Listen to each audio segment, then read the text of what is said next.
দুপুরবেলা রোদ্দুরের মধ্যে চলে আসলাম আমাদের পূজা মণ্ডপের সামনে, আর এখান থেকে বেরিয়ে পড়বো গঙ্গা স্নানের উদ্দেশ্যে। এই ভরা দুপুরবেলা রোদ্দুরের মধ্যে চাকদা বনগা কুলপি রোড দিয়ে আমরা চাকদার দিকে রওনা দিলাম গঙ্গায় যাওয়ার উদ্দেশ্যে। ট্রান্সপোর্টের ব্যবস্থা ছিল ম্যাজিক, আর 3টে ম্যাজিক ভাড়া করা হয়েছিল। সেখানে মেয়েদের জায়গা ছিল ম্যাজিকের ভেতরে, আর আমাদের মতন অসহায় ছেলেদের জায়গা ছিল ম্যাজিকের ছাদে। আমার খুবই খারাপ লাগলো যে অন্য ক্লাবের লোকেরা নিজেদের দেবী মাকে নিয়ে চলেও এসেছিল, কিন্তু আমরা সবেমাত্র যাচ্ছিলাম নিজেদের শুদ্ধ করতে।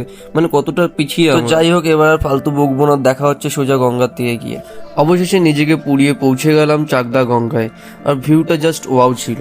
আর এত পরিমাণে ভিড় ছিল যে যেটা আমার কল্পনার বাইরে। আর তোমরা এখানে কিছু কেনাকাটা করতে চাইলে অবশ্যই করতে পারো, আর পাশেই ছিল ঘাটের প্রবেশের গেট। তো আর বেশি কথা না বাড়িয়ে চলো ঢুকে পড়লাম আমিও ভেতরটায়। খুবই সুন্দর লাগছিল। এটাই ছিল আমাদের কালী মন্দির, আর বাপাসটাই ছিল আমাদের শিব মন্দির। আর সেই শিব মন্দিরের পাশেই ছিল বড় একটা শিবের মূর্তি, যেখানে কিছু সাধারণ পাবলিক নিজেদের ফটো তোলাতে ব্যস্ত ছিল।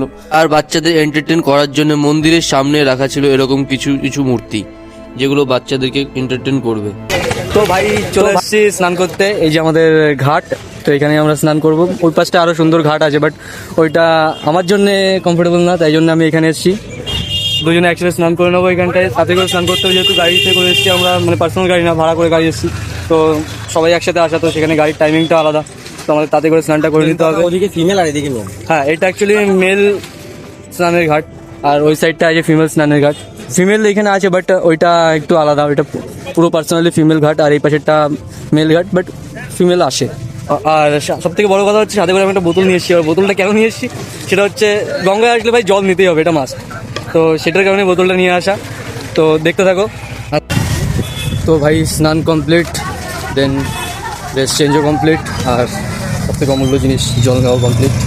এবার বাড়ি যাওয়ার পালা, বাড়ি যেতে হবে। তো তো গাইস ফাইনালি বাড়ি চলে এসেছি, আর আশা করি ভিডিওটা শেষ পর্যন্ত দেখলে তোমরা এনজয় করলে। তো থ্যাঙ্কস ফর ওয়াচিং। ভিডিওটা শেষ পর্যন্ত দেখার জন্য অনেক অনেক থ্যাঙ্কস। প্লিজ গাইস, ভিডিওটা যদি ভালো লেগে থাকে তাহলে অবশ্যই সাবস্ক্রাইব করবে, আর একটা লাইক করতে ভুলবে না। তো আজকের মতন এখানেই শেষ করছি। টাটা, ভালো দেখো, দেখতে দেখো গুড্ডুস ব্লগ।